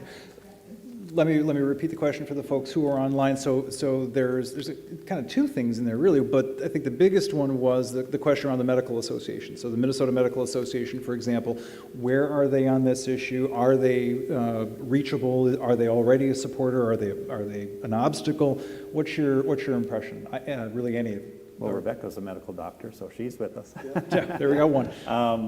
I don't. Do you guys? I think there's a neutral stance at this point in the state. The element of reaching out and advocating and grassroots efforts, Compassion and Choices has been developing grassroots efforts, groups around the state. I'm a co-facilitator for our Arrowhead Action Team in a northeastern corner of the state, and our work evolves around reaching out to our legislators. Everyone's a candidate, whether you're an incumbent or not, and it's everyone's opportunity to reach out and speak to your candidates, to bring this conversation to head. And I think for a lot of times it's people just aren't aware and adept to know what this legislation is and what it isn't. There's a lot of misinformation, typical language that's being utilized that's not relevant to the topic of Death with Dignity and End of Life Options Act. So all of our opportunities are right now in front of us from now till November, till elections, to reach out. And each time they hear from a constituent, it matters. And if you can do that 3 or 4 or 5 times, continuing to express your interest and your desire and your need for them to hear your voice, that this is an important matter, it has a positive impact. You can have a letter to the editor article written. You can speak on the radio to things that I've done up in Grand Marais to reach out to our communities, and we've had success speaking with our legislators. So this is the time where we are trying to build enough momentum and understanding and awareness and having frank conversations with individuals. I have yet to find somebody that's actually told me that they don't believe that this legislation should go through. I saw a videotape of the 2019 session that was done with the Health and Human Services at the House, and there's the group of people with the yellow shirts on from Compassion and Choices. They are compassionately sharing their purpose and their reason for wanting this legislation. And then there is another group of individuals that obviously for their purposes and reasons are not in favor of this legislation. This is an opportunity for us right now to bring this topic front and center, that the majority of Minnesotans do support it. The polls showed over 68%. Across all denominations, male, female, the desire and the need is there for this legislation to come to the state, and I also agree it will happen in the state. I feel very strongly that it's going to, and it's a marathon, not a sprint, and we all have this opportunity to reach out and make a difference, and I just encourage everyone to do that. Carrie, I wanted to pick up on something that you said, and I think you made the comment that the Medical Association is now neutral, and I think I've heard the same thing. But I think I've also heard that actually is progress. Is that right? That they used to be actually opposed? Right. If an individual legislator or a group is not able to sign on to a bill or to support it, as long as you can maybe get them inch closer to say, I'll be neutral with it and I won't be against it, is definitely very it's a step in the right direction, and as I mentioned, we've had that success in our Arrowhead area, yeah. And it just takes about a year and a half of constant emails, phone calls, have a Zoom meeting. It can happen, it does. There are so many issues and concerns in our state and in our society, and it's a difficult time to get this one major element heard. COVID didn't help. It pushed everything back in terms of people's needs and getting attention. It certainly drew a lot of attention to suffering, the suffering that happened through COVID and the losses and the deaths. so.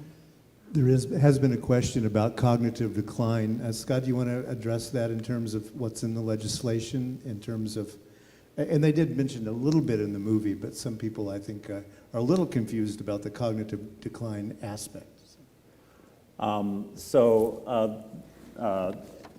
was reviewing the legislation earlier. So the legislation provides a lot of caveats and protections for those who are not fully in a position to assert for themselves what they want. But also, I think there's recognition that I know that Compassion and Choices has been dealing a lot with people as they're at the threshold of dementia, and some of those ideas as well, and how to plan for that proactively in conjunction with your family and your provider and the like. But we do run the issue of cognitive decline, the agency, self-determination gets raised a lot in my meetings with those who are opposed to this legislation. And there's so much disinformation around coercion and some of those kinds of kind of red herrings or canards or just false claims that the legislation doesn't provide for or protect against. And if you read through it, I think it is an extremely thoughtful public policy proposal that makes sure in many different ways, through many different procedures and steps, that people are just like Bob in that they are making this affirmative. You heard, for example, just before the cocktail was self-administered by him, the person facilitating the process said, "You understand what will happen if you take this. You understand you don't have to. You understand you can change your mind." I mean, those things are all provided for in the legislative proposal in Minnesota as well. By the way, Rebecca Doman, who is an MD, is now in the chat, and we hope she gets well very, very soon. But she said the MMA, which is the Minnesota Medical Association, withdrew its opposition in 2016. It is neither for nor against, but wants safety parameters when individual doctors and patients decide for themselves. So there's your answer. Excellent, thank you. I saw a question in the white shirt, and then you're next. I was just going to confirm what Rebecca Bowman said. 2016 was when the Minnesota Medical Association's Board of Trustees voted unanimously to make a neutral position. Now, the AMA and other aspects of organized medicine are opposed to medical aid to die, as are religious organizations, as are certain members of the disability community. But for medicine, probably 14 states now have had their medical associations take a neutral position in direct opposition to the AMA. So this is progress. This is big progress. And take it to heart that this represents some real movement. But I just wanted to make certain that what Carrie said was absolutely true. The Minnesota MMA is taking a neutral position. They want it to be a choice between the patient and the physician. They want both the patient and the physician to legally be protected. Thank you for that. So I just want to, for the folks online, I want to kind of recap at least some of the things, because there's a lot of really very helpful information and all that. But one of the things that you said that I thought was impressive was that when the MMA changed its position about 6 years ago, it was a unanimous decision of their board. I think you said that the AMA, the American Medical Association, is still in opposition to legislation like this, but 14 state medical associations have moved away from that to at least a position of neutrality, and that it is progress, albeit a slow progress. I saw in the kind of blue shirt and then yellow next. I'm new to advocating for this issue, but the reason or how I got involved was through the League of Women Voters, and I think something to give people a little bit more hope is I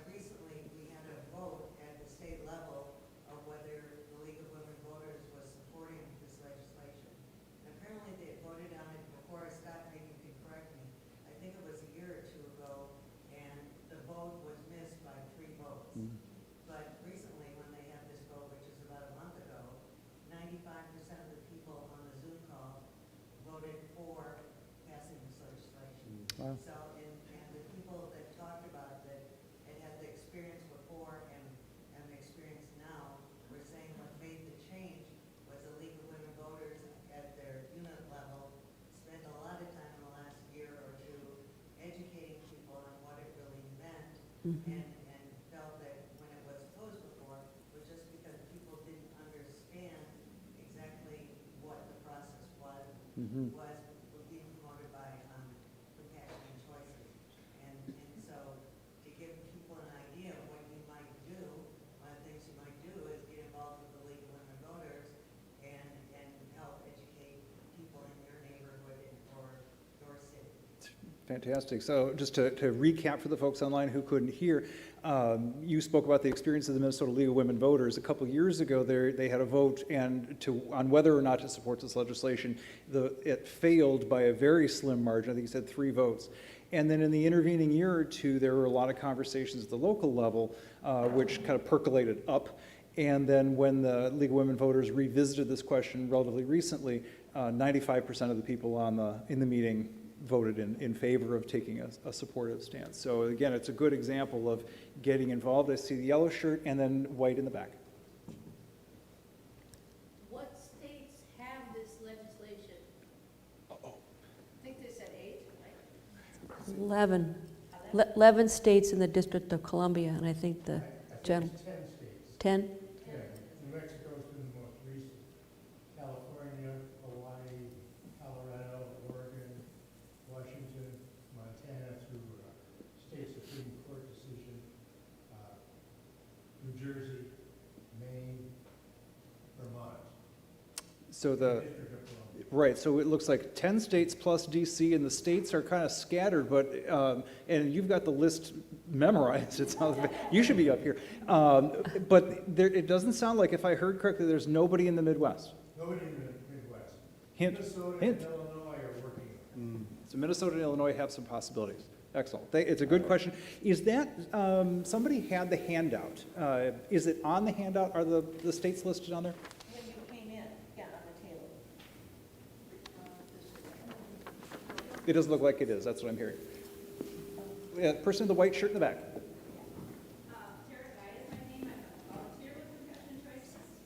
Carrie. I don't really have questions, but I have 2 suggestions. It sounds like people here tonight are interested in seeing this advance. If you are, please go to our website, congregationalchoices.org. Sign up to be a volunteer. That will get you involved in all of our email blasts that we send out when we need a letter to the editor or something hot button issue. And the second thing is, as Carrie said, we got to strike while the iron's hot. And this is an election year, a decisive one. And we are kicking off our Ask the Candidate campaign very soon, if not now. And there are strategies listed on the card from people on how to go about doing that. Really helpful talking points and how to go about getting hold of your legislators and the candidates who are running for office. And that was the time. Excellent, thank you. Yeah, no, it is a very, and what Tara was saying for the folks online is visit compassionandchoices.org. That is the national website. You can sign up for email information. You can get connected to the conversations and identify even more ways of getting involved. I think the bulk of our folks are Minnesotans, and everybody is up this year. Is that correct? Everybody in the House, everybody in the Minnesota House, everybody in the Minnesota Senate, plus governor, everybody. Governor, Lieutenant Governor, Attorney General, Secretary of State, and State Auditor. Yes. So all the statewide, what we call constitutional offices, and all 201 legislators are up for election or re-election. Time to get to work. Absolutely. It looks like we are getting close to 8:30, and so I just want to see if there are any other last questions or thoughts from the audience. I see you. I'm going to start with you because I haven't heard from you before. So I don't know how you'll get this answer here, but my question is around access. So I saw at the end of the film that only 1,500 folks had opted to use this legislation in Washington. And so specifically, my questions are around access to the drugs that are used, whether they're all made and can be accessed, and cost. I was reading some things that I think cost now for one of them is $3,500 for one, and that would not be accessible to everyone who wants to access them. Sure. So for the folks online, I think the question essentially is this process truly accessible, particularly from an economic standpoint? The medicines aren't cheap. You've got to consult multiple times and so on and so forth. Can any of the folks up here speak to that? David, I see you reaching for your microphone. Thank you, Dylan. And those are excellent thoughts, which I haven't even thought about. So those would have to be, I mean, that's the beauty of a legislative process, of course.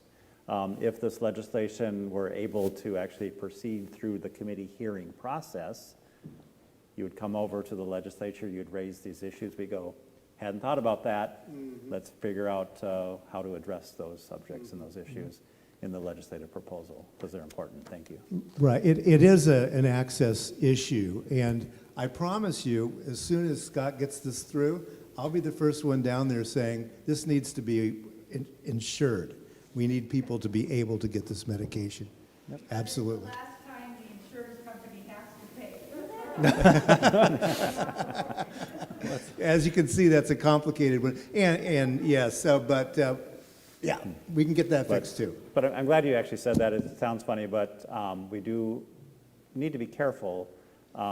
This goes to the coercion. I deal with a lot with Catholics and others who say, oh, this is, or, Shalbach, this is trying to shuffle people off to help us with, insurance experience ratings, et cetera, and they're getting too expensive, so we're going to shove them out the door.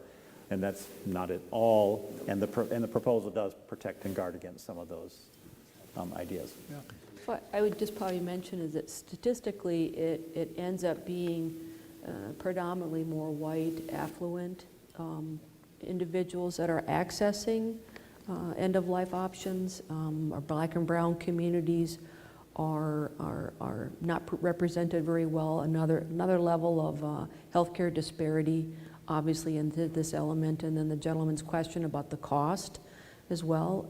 Yes, that would be a difficult element to get through, and I'd also wanted to share that the 20-some years, 26 years it's been in place since Oregon, there has not been anyone that has been taken, there's been no court proceedings, there's been no illegal processes that have been in place by anyone who's actually gone through and accessed this option to be able to plan their death, to have a good death. It's protected by law, and there are the elements that are set in place for you to be able to receive access to get this medication through your healthcare provider or your hospice provider is very difficult to get through, and it is not including Alzheimer's. It's typically cancers, ALS, and other types of maybe some rare heart diseases. It's a small group of people who would even qualify to receive this end-of-life option, this medical aid in dying. And there are many people who have chosen not to. It's a person's choice. However, we leave things like this up to the individual and their doctor to decide and to take the next steps. And I think that there's still a percentage of individuals who've gone through the whole step and have actually received the okay, and they're on board with being able to access this medication, and they still don't go through with it. It's not 100% positive that once you've gone through all that you even follow through with it. For various reasons, people decide not to. Mm-hmm. So it's a very small number, and it's a difficult decision for one to make, I can't imagine, to have this at your disposal. But I also feel that the ability to have a choice in your life when you've had no ability to have any choice, lost control of your decision making because an illness is killing you, it's taking your life, and for you to be able to have this option to have a good death is what everybody should be able to have access to. Last question for the person in yellow, and I think some of our folks can probably stay a couple of extra minutes if there's a question that you don't have a chance to ask. What's the LGBT group that you mentioned that you're part of who's working on this? Sure. The question was, what's the LGBTQ organization that I'm a part of that's a part of tonight's event? And it's Rainbow Health Minnesota, rainbowhealth.org. For the local folks, this will make sense. For if you're online, it may not. But we are the combination of the old Minnesota AIDS Project, Rainbow Health Initiative, and Training to Serve, all put together. And I think with that, we are at about 8:30. So please join me in thanking our panelists. Thank you so much for being here. Thank you. And if there are still refreshments in the lobby, please do help yourself. Thank you so much for joining us today in person or online, and we hope that you will take action in this issue. Thanks again.